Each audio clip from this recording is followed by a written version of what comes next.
අනික් එක තමයි ඇස්තටික්. අනික් එක ඒක ටෙස්ට් කරන්න ඕනේ. ඔයාලා ෆිල්ම් එක රඟපාන්න උනොත් සනුද්‍රියක් රඟපාන්න උනොත් එතකොට ඒක කරදද?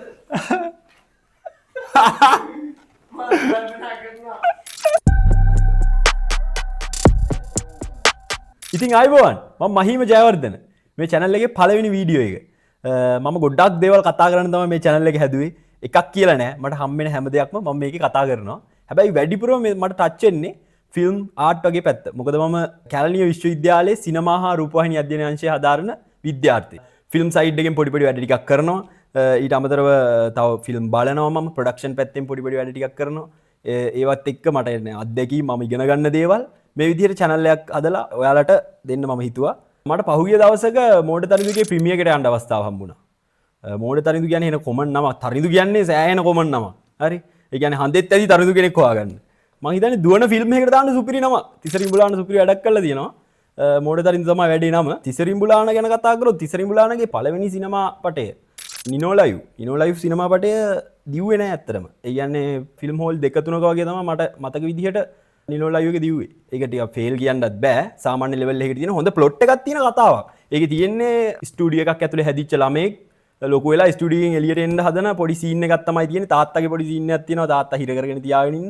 ඔය වගේ එකක් තියෙන්නේ. හැබැයි ඒක දිව්වේ නෑ. මේක දුවනවා. මෝඩ තරිඳු එක දුවනවා. මම දැක්කා ෆිල්ම් හෝල් ෆුල් වෙලා තියෙනවා. පෝලිං ගහලා තියෙනවා කට්ටිය. මෝඩ තරිඳු බලන්න රීල් යනවා Facebook එකේ, Instagram එකේ හැමතැනම මෝඩ තරිඳු එකේ. අපි මෝඩ තරිඳු ප්‍රධාන මාතෘකාව තියාගෙන පොඩි උපමාතෘකාවකට ආවොත් මට මෝඩ තරිඳු එකේ පොඩි එන ඉන්ට්‍රස්ට් කැලිටි ටිකක් සෙට් වුණා. ඒක තමයි මෝඩ තරිඳු එකේ සෙක්ස් සීන් පෙන්වන විදිය. සෙක්ස් ඉතින් කොහොමත් ආතල්නේ. සෙක්ස් කිව්වම ආතල්. හරි. මෝඩ තරිඳු එකේ සෙක්ස් සීන් ඊට වැඩි ආතල්. හරි. ඒව සෙක්ස් වලට වැඩි ආතල්. හරි. මේ අනික් දේ පළවෙනි වීඩියෝ එකෙන් බැල ගැන කතා කරන්න උනාට සමා වෙන්න ඕනේ. හරි. බැල ගැන කතා කරේ නැත්නම් උඹලා මේ වීඩියෝ එක බලන්නෙත් නැහැ. හරි. ඒකයි මම බැල ගැන කතා කරන්නේ. කොහොමද මගේ මේ පළවෙනි වීඩියෝ එකෙන් බලලා මම මිස්ටර් බීස් නෙමෙයිනේ. මේ තිසරිම්බුලානගේ උනත් පළවෙනි ෆිල්ම් එක දිව්වේ නෑනේ. දෙවෙනි එක තමයි දිව්වේ. මම මෝඩ තරිඳු එකේ සෙක්ස් සීන් වලට එන්න කලින් පොඩි ෆිල්ම් තියරි ටිකක් ගැන කියන්නේ. තියරි කියන්නේ මේවා පොඩි කන්සෙප්ට් එකක දාර්ශනිකයෝ ෆිල්ම් මේකර්ස්ලා ඒගොල්ලෝ කියපු පොඩි කන්සෙප්ට් ටිකක් මම ගේන්නම්. පළවෙනි එක තමයි Laura මල්විගේ The Male Gaze Theory එක. මේ කියන්නේ ලෝකේ ඕනම ෆිල්ම් එකක මොකක් හරි ෆිල්ම් එකක සෙක්ස් සීන් එකක් හදනවා නම් ඒ සෙක්ස් සීන් එක හදන්නේ පිරිමියාගේ දෘෂ්ටි කෝණයට අනුව. ඒ කියන්නේ පිරිමියට ෆීල් වෙන විදිහට තමයි සෙක්ස් සීන් එක හදන්නේ. ෆිල්ම් එක දුවන්නේ එහෙම.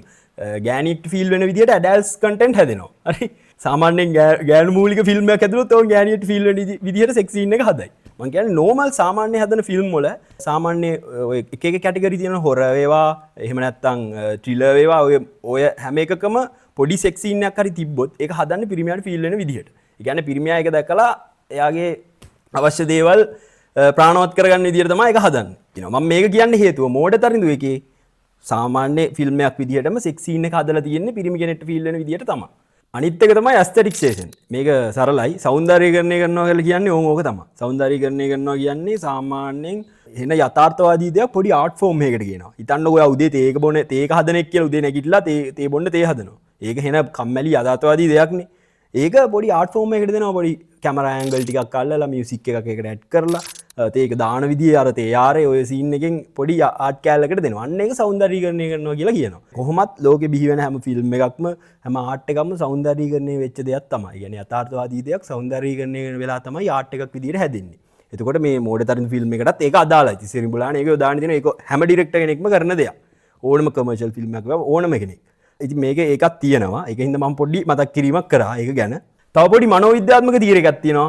ඒක තමයි සිග්මන්ඩ් ෆ්‍රොයිඩ්ගේ සබ්ලිමිෂන්. නහීනකරණය කියලා තමයි සිංහලෙන් කියන්නේ. ඒක කියන්නේ සාමාන්‍ය පුද්ගලයෙක්ගේ හරි මොකක් හරි සමාජයේ සම්මත නොවන දේවල් තියෙනවනේ. අසම්මත දේවල්. ඒ කියන්නේ සාමාන්‍යයෙන් සෙක්ස් සීන් එකක් එලිපිට පෙන්වන්න බෑ.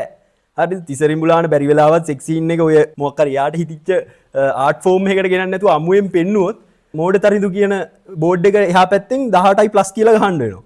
හරි? ඒ කියන්නේ එතකොට හැමෝටම බලන්න බෑනේ. එතකොට 18+ ෆිල්ම් එකක් වෙනවා. මේ කියන්නේ පුද්ගලයාගේ සමාජයෙන් පිළිගත නොහැකි දේවල් පිළිගන්න පුළුවන් තත්ත්වයට පත් කරනවා. ඕක කරා වටවල ඇඩ් එකේ. හරි? ඒක ගැනත් අපි කතා කරමු. වටවල ඇඩ් එකේ අසම්මත ලිංගික ඒ කියන්නේ LGBTQ හරි ඒක සාමාන්‍යයෙන් සමාජයේ පොඩි ඒගොල්ලෝ ඉල්ලුම් කරනවා ඒ වගේ දේවල් කරනවා. හැබැයි හරියටම ලංකාවේ තාම 100%ක් මෙහෙම අයිතිවාසිකම් දීලා තියෙනවා පර්මිෂන් දීලා තියෙනවා කියලා කියන්න බෑ. හරි එතකොට ඒක අසම්මතයි. සම්මත නැහැ. එතකොට අසම්මත ඒක පොඩ්ඩක් සම්මත කරන්න හැදුවොත් මන්ද වටවල එකෙන් පොඩි එහෙම එකක් තියෙනවා. හරි. ඒ කියන්නේ පොඩි ආර්ට් ෆෝම් එකකට ගෙනල්ලා. වටවල ඇඩ් එක හරහා පොඩි ආර්ට් ෆෝම් ආර්ට් කැලලක් ඒකට ඇඩ් කරගන්නවා අසම්මත ලිංගිකත්වය. ඒක තිසරිම්බුලාන මේ ෆිල්ම් එකෙත් කරනවා. ෆිල්ම් එකෙත් කරලා තමයි සෙක්ස් පීනේ. ඔයාගේ මොන්ටිසෝරි ළමයා අරන් ගිහිල්ලා තිසරිම්බුලානගේ මෝඩ තරිඳු ෆිල්ම් එක බලන්න පුළුවන්. සෙක්ස් සීන් තියෙනවා කියලා මම මෙච්චර පම්පෝරි ගැහුවට එහෙම මොන්ටිසෝරි ළමයාට තේරෙන්නේ නැහැ ඒකේ තියෙන සෙක්ස් සීන් එකක් කියලා. ඊට පස්සේ ප්‍රධානම තියරි එක තමයි ජර්මන් ප්‍රකාශනවාදය. ප්‍රකාශනවාදයෙන් පොඩි කෑලි ටිකක් මේකට ඇඩ් කරලා දිනවා. ඒක මම කියන්න. ඔය ජර්මන් ප්‍රකාශනවාදය ගැන කතා කරොත් පොඩ්ඩක් අපි ජර්මන් ප්‍රකාශනවාදය එන්නේ මුලින්ම චිත්‍ර ශිල්පයට තමයි එන්නේ. ඒ කියන්නේ ප්‍රථම ලෝක යුද්ධය ඉවර වෙලා එන්න අවුලෙන් ඉන්නවා සෙට් එකක් ජර්මනියේ. ඒගොල්ලෝ එන්න යථාර්ථවාදී නිර්මාණ කරන්න ගන්නවා. ඒකට ප්‍රතිවිරුද්ධව තමයි ප්‍රකාශනවාදය ඉන්නේ ජර්මන්. ඒ කියන්නේ යථාර්ථවාදයට ප්‍රතිවිරුද්ධ විදිහට තමයි ප්‍රකාශනවාදය ඉන්නේ. ප්‍රකාශනවාදයෙන් මේක අධ්‍යතාර්ථයක් කරනවා. මේකප් එකක් දැම්මත් හෙන ඕවර්. ඇක්ට් එකක් හෙන ඕවර්. ඊට පස්සේ ෆිල්ම් එකක සෙට් එකක් හැදුවොත් සෙට් එකේ දොරක් තියෙනවා කියන්නේ දොර ඇදෙන්න හදන්නේ. ඒ කියන්නේ කෙලින් හදන්නේ නැහැ. හැබැයි මේ හැම එකෙම මූඩ් එකක් දෙනවා. ඒගොල්ලොන්ට තේරුමක් තියෙනවා කියන්න. ජර්මන් ප්‍රකාශනවාදයේ යුග දෙකක් තියෙනවා. පළවෙනි යුගයෙන් තමයි චිත්‍ර කලාවට එන්නේ එක. ඔය චිත්‍ර කලාවේ පොඩි චිත්‍රයක් තියෙනවා. ඔයාලා දැකලා තියෙනවා මේ චිත්‍රේ. The Scream කියන චිත්‍රය දැකලා තියෙනවද? අර ඇදිලා ගිහිල්ලා වගේ මේ මනුස්ස රූපයක් ඉන්නවා. එයාගේ මූඩ් එක කට අරගෙන ඉන්නවා. ඇදිලා ගිහිල්ලා වගේ තියෙනවා. මම මේ චිත්‍රය දාන්නම්. එඩ්වඩ් මන්ච්ගේ Scream චිත්‍රයේ පොඩි උදාහරණයක්. ඒ උදාහරණේ ගන්න හේතුව තමයි අන්න ඒ වගේ මූඩ් එකක් තමයි ජර්මන් ප්‍රකාශනවාදයේ තියෙන්නේ. ජර්මන් ප්‍රකාශනවාදයේ පොඩි ෆිල්ම් ටිකක් කිව්වොත් මෙට්‍රොපොලිස් ෆිල්ම් එක ගන්න පුළුවන් ෆීටස් ලෑන්ඩ්ගේ. ඒක තමයි ප්‍රධානම ගන්න පුළුවන්. මොකද ඒකේ තියෙන ඔය අර මං කියපු The Scream චිත්‍රයේ තියෙන පොඩි මූඩ් ටිකක් තියෙනවා. ඒකේ අර බෑග්ග්‍රවුන්ඩ් එකේ ෆිල්ම් එකේ හදලා තියෙන ඇදිලා ගිහිල්ලා වගේ. ඊට පස්සේ දොරවල් හදලා තියෙනවා ඇල වෙලා. ඒ කියන්නේ ත්‍රිකෝණ වගේ දොරවල් හදලා තියෙනවා. ඒ වගේ තමයි ඒගොල්ලෝ සෙට් එක හදලා තියෙන්නේ. ඊට පස්සේ ඒකේ මේකප් අනික හැමදේම නිකන් පොඩ්ඩක් අධ්‍යතාර්ථවාදී එකක් තමයි දෙන්නේ. ඔන්න ඔය ප්‍රකාශනවාදී අධ්‍යතාර්ථවාදී කෑල්ල කෙලින්ම ඉඹුලාන ගන්නවා එයාගේ ෆිල්ම් එකේ සෙක්ස් සීන් එක පෙන්වන්න. මං දකින විදිහට මාර කාමුක ලයිටින් සෙටප් එකක්. දැන් කාමුක ලයිටින් සෙටප් එකක් කිව්වහම නිකන් අර නැන් ලයිට් එකක් මේ ට්‍රයිපෝඩ් එකක් එක්ක සෙක්ස් කරනවා වගේ සීන් එකක් මවා ගන්න එපා. එහෙම එකක් නෙමෙයි. නිකන් කාමුක මූඩ් එක දෙනවා. තිසරිම්බුලානගේ මෝඩ තරිඳු ෆිල්ම් එකේ සෙක්ස් සීන් එකේ පොඩි නැටුමක් තියෙනවා. නැටුමක් තමයි සම්පූර්ණ සෙක්ස් සීන් එක යන්නේ. සෙක්ස් සීන් එකක් නෙමෙයි. ඔගේ තියෙනවා සෙක්ස් සීන් 4ක්. ඒ 4ෙම එක නැටුමක් යන්නේ. ඒ නැටුමේ මේ අපි හැමදාම බලන මේ අඩල්ට්ස් කන්ටෙන්ට් වල තියෙන හැම පොසිෂන් එකක්ම තියෙනවා. හැමදාම බලන්නේ නැහැ. සම වෙන්න හැමදාම බලනවද? ඉඳලා හිටලා. හරි ඉඳලා හිටලා බලන අඩල්ට්ස් කන්ටෙන්ට් වල පොඩි හැම පොසිෂන් එකක්ම දීලා තියෙනවා ඒ නැටුමේ මූඩ් විදියට. ඒ කියන්නේ කොරියෝග්‍රාෆි එකේ ඒ විදියට තමයි හදලා තියෙන්නේ. ඊට පස්සේ අනිත් දේ තමයි අපේ දිනේෂ් ගමගේගේ සින්දුව. දිනේෂ් ගමගේ තමයි ෆිල්ම් එකේ මියුසික් කරන්නේ. එයා දෙනවා එතන මේ මූඩ් එක දෙන්න සුපිරි මියුසික් එක. ඒ මියුසික් එකේ අර ගෑනු කෙනා කෑ ගහන එක තියෙන ඔය ෆෝන් වල කට්ටිය වන්නේ පොඩි ආතල්ලයක් ගන්න. අන්නේ ගෑනු කෙනා කෑ ගහන සද්දෙත් තියෙනවා. ෆිල්ම් හෝල් එකේම බලන්න ඕනේ ඒ එක්ස්පීරියන්ස් එක ගන්න.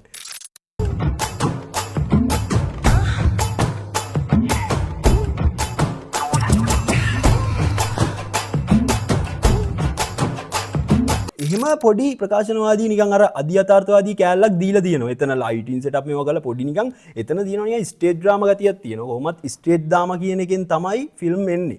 එතකොට ඒ වගේ කෑලි යොදා ගන්න එක මරු. ඒක සුපිරි වැඩක්. පරණ මසල් මෙමරි එක යූස් කරන එක සුපිරි වැඩක්. ස්ටේජ් ඩ්‍රාමා ගැන කතා කරාම තව සීන් එකක් මට ඔළුවට ආවා. ඒක තමයි ග්‍රීක නාට්‍ය කලාවේ පෙන්වන්න බැරි දේවල් කවුරු හරි නළුවෙක් ලව්වා කියවනවා. ඒ කියන්නේ පෙන්වන්න බෑනේ මරනවා පෙන්වන්න බෑ, ලේ හලනවා පෙන්වන්න බෑ. ඔය සීන් ගොඩක් තියෙනවා පෙන්වන්න බැරි. සෙක්ස් සීන් එකක් වුණත් පෙන්වන්න බෑ. මේ ස්ටේජ් ඩ්‍රාමා එකේ ලයිව් පෙන්වන්න බෑනේ. එතකොට ඒ කවුරු හරි චරිතයක් හරහා කියවනවා.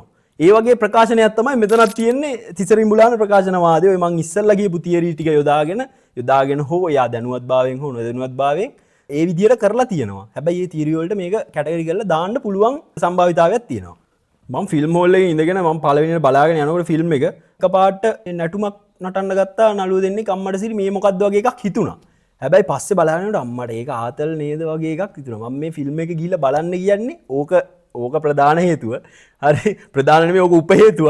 ඔයාලත් මුලින්ම ට්‍රේලර් එක බලන්න ෆිල්ම් එක බලන්න කලින්. ට්‍රේලර් එක බලලා පොඩි අවබෝධයක් ගන්න. හරි මෝඩ තන්දු කියන නම තියෙන YouTube වීඩියෝම 100ක් විතර හොයාගන්න පුළුවන්. ඒ හැම එකකම ජෝක් කන්ටෙන්ට් එකක් නැත්තම් මෝඩෙක් වගේ හැසිරෙන තරිදු කෙනෙක් ගැන තමයි තියෙන්නේ. හරි හැබැයි මෙතන මෝඩෙක් වගේ හැසිරෙන තරිදු කෙනෙකුත් ඉන්නවා. ඊට අමතරව ඊට එහා පැත්තෙන් තව වෙන සීන් එකක් දීලා තියෙනවා හිතා ගන්න බැරි වෙන්න. හරි YouTube එකේ තියෙන ෆිල්ම් ට්‍රේලර් එකේ පෙන්නන්නේ ඔය මෝඩෙක් වගේ ඉන්න තරිඳු කෙනෙක් ගැන. හැබැයි මේ මෝඩෙක් වගේ ඉන්න තරිඳුට වෙන දේ ගැන ෆිල්ම් එක ගිහිල්ලාම බලන්න ඕනේ. අනිවාර්යෙන් මේ ෆිල්ම් එක ගිහිල්ලා බලන්න. ඕන කෙනෙක්ට බලන්න පුළුවන් ෆිල්ම් එකක්, සුපිරි ෆිල්ම් එකක්. අනි මතක් කරලා බොක්ස් ටිකට් ගන්න එපා මේ ෆිල්ම් එක බලන්න. දැන් සෙක්ස් සීන් බලන්න උඹලා බොක්ස් ටිකට් ගනිද්ද නැහැ. ඒ වගේ ඩයල් ඉන්නේ. බොක්ස් ටිකට් ගත්තොත් උඹලා එතන සෙක්ස් රංගපාන්න ගන්නවා.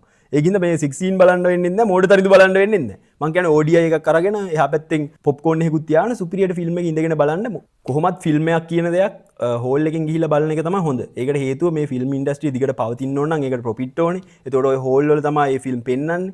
ඒවා ගිහිල්ලා බලන එකෙන් තමයි ඉස්සරහට හොඳ ෆිල්ම් හැදෙන්නේ. දැන් මේ මෑත කාලේ ඉන්න 2025 අවුරුද්ද මං දැකපු සුපිරිම වැඩක් තමයි ලංකාවේ සුපිරි ෆිල්ම් ටිකක් හැදුනා. ඇත්ත කතාව. සුපිරි ෆිල්ම් ටිකක් හැදුනා මේ ගිය අවුරුදු ගානකට පස්සේ. රාණියකින් පටන් ගත්තේ. රාණියාව ඊට පස්සේ නිලුම්කුල්නාව ඊට පස්සේ එක දිගට ඊට පස්සේ අපේ ලකා අයියගේ වාලම්පුරියාව වාලම්පුරි වලට පස්සේ දැන් සුපිරි ෆිල්ම් එකක් ඇවිල්ලා දිනවා මෝඩ තරින්. ආයුත් ආව ආර්ට් ෆෝම් එකක් විදියට. ඒ වගේ ෆිල්ම් ගොඩක් හැදෙනවා. ඇත්තටම සතුටුයි ඒ කාරණාව ගැන ෆිල්ම් හැදෙන එක ගැන. ෆිල්ම් එකකට මිනිහෙක් ගෙන්න ගන්න අමාරුයි. මෝඩ තරින්ගේ හවුස් ෆුල් වෙනවා. හවුස් ෆුල් වෙන්න හේතුව තමයි මේ ෆිල්ම් එකේ තියෙන ආතල් එක. ඒක සුපිරි. ඒ ෆිල්ම් එක කරලා තියෙන විදිය හොඳයි. මං ඇහුවා ප්ලොට් එක ලියන්න සාමාන්‍යයෙන් මාස කීයක් වගේ ගියාද කියලා. මට තිසරිඹුලාන හම්බුණා පොඩි වෙලාවකට. මං ඇහුවට පස්සේ කිව්වා ඉතින් මාස 6ක් විතර ගියා කියලා. තනි ප්ලොට් එකක් නෙමෙයි. කියන්නේ ඒගොල්ලෝ ඒක වෙනස් කරලා ඊට පස්සේ ආය පොඩ්ඩක් සාකච්ඡා කරලා එහෙම තමයි මේක කරලා තියෙන්නේ. ලොකු ප්‍රොජෙක්ට් එකක් විදිහට මේක කරලා තියෙන්නේ. මාස 6කට පාඩු නැහැ ප්ලොට් එක. ඒ තරම් ලෝභ හිතෙන ප්ලොට් එකක්. මං කියන්නේ මේ වගේ මහන්සි වෙලා කරන ෆිල්ම් එකක් අනිවාර්යයෙන් දැන් ප්‍රේක්ෂකයෝ ගෙන්න ගන්න ෆිල්ම් එකකට හැකියාවක් තියෙන්න ඕනේ අනිවාර්යයෙන්. ඒ කියන්නේ ෆිල්ම් හෝල් එකකට ෆිල්ම් එකක් බලන්න එනවා කියන්නේ මේ නිකන් ගෙදර ඉඳගෙන මේ වගේ ලැප් එකක් තියාගෙන බලන්නේ නැහනේ. අනිවාර්යෙන් ඇඳුමක් ඇඳගෙන සෙන් පවුඩර් දාගෙන පුළුවන් නම් හොඳ මේකක් ඇඳගෙන වෙලාවට ටයිම් එක බලලා බස් එක හරි නැත්තම් වාහනයක හරි නගලා යන්න ඕනේ. එහෙම ගිහිල්ලා තමයි ෆිල්ම් එක බලන්න වෙන්නේ. ඒකත් සල්ලි ගෙවලා. එතකොට එන්න ප්‍රොසෙස් එකක් තියෙනවා ෆිල්ම් එක හෝල් එකකින් බලනවා කියන එක. ඒ ප්‍රොසෙස් එක තියාට එහෙම බලන්න ෆිල්ම් එකකට ගෙන්න ගන්නවා කියන්නේ පිරිස. ඒ ෆිල්ම් එක සුපිරි. ඒ වැඩේ කරලා තියෙනවා තිසරිඹුලාන. තිසරිඹුලාන පළවෙනි ෆිල්ම් එකේ එයාගේ තියරි එක හරියටම යන්න නැතුව ඇති. එයා කියන්න යන දේ. හැබැයි දෙවෙනි ෆිල්ම් එකෙන් තිසරිඹුලාන කියන්නේ කවුද කියන එක ප්‍රේක්ෂකයන්ට හඳුන්වලා දෙනවා. සමහර අය ඉන්නවා තිසරිඹුලාන කිව්වම දන්නේ නැහැ කියන්නේ. නිනෝ ලයිව් එක හරියට දිව්වේ නැහනේ. එතකොට කට්ටිය දන්නේ නැහැ. හැබැයි මේකෙන් අඳුර ගන්නවා. දැන් ඉස්සරහට එයාගේ නිර්මාණ කටයුතු වලට මං හිතනවා හොඳ වැඩක් කරයි කියලා. මොකද හොඳ අධ්‍යක්ෂකවරු මේ ලංකාවේ ඉන්න. ඉතින් මගේ මේ අද කයිවාරුවත් එක්ක එකතු වෙච්ච ඕගොල්ලන්ට ස්තුතියි. මම කියන්නේ අධ්‍යක්ෂකවරුන්ට වේවා ෆිල්ම් මේකර්ස්ලාට වේවා ලංකාවේ සිනමාවත් එක්ක සම්බන්ධ වෙලා ඉන්න හැමෝටම මේ වගේ මේ මෝඩ තරිඳු වගේ නැත්තම් ඔයාට ඊට වැඩිය ප්ලොට් එකක් තියෙනවනේ ඒක හරි හොඳ නිර්මාණ කරන්න. හොඳ නිර්මාණ කරන්න, හරවත් නිර්මාණ කරන්න. එතකොට මිනිස්සු ඒවා බලනවා. අනිවාර්යෙන් ඒකට ඔඩියන්ස් එකක් ලංකාවේ තියෙනවා. ඒගොල්ලන්ට හරවත් නිර්මාණ හැදෙන්නේ නැති එක ප්‍රථම ප්‍රශ්නේ වෙලා තියෙන්නේ මෙතන. ඒ හින්දා ඒ වගේ නිර්මාණ කරන්න මම හැමදාම හිතන දෙයක් තමයි සමාජ පෙරලියක් කරනවා නම් හොඳම ප්ලැට්ෆෝම් එක තමයි ආර්ට් කියන්නේ. ආර්ට් තමයි ඒකට යූස් කරන්න ඕනේ. ආර්ට් වලින් අපි ලොකු දෙයක් කරමු ඉස්සරහට. මම මේ ආර්ට් ෆිල්ම් මේ සයිඩ් එකෙන් ලොකු වැඩ ටිකක් කරන්න හිතන් ඉන්නවා මේ channel එකකින් ඉස්සරහට. ඔයගොල්ලන්ට දිගටම එකතු වෙලා ඉන්න පුළුවන්. ඉතින් එහෙම එකතු වෙලා මගේ මේ වීඩියෝ බලන්න ඉන්ට්‍රස්ට් නම් ඔයාලට පුළුවන් මේක subscribe කරලා යන්න මගේ channel එක. ඉතින් අපි ආයෙ වීඩියෝ එකකින් හම්බෙමු. මම සතියට එක වීඩියෝ එකක් ගන්න දාන්න බලාපොරොත්තු වෙනවා. ජය වේවා.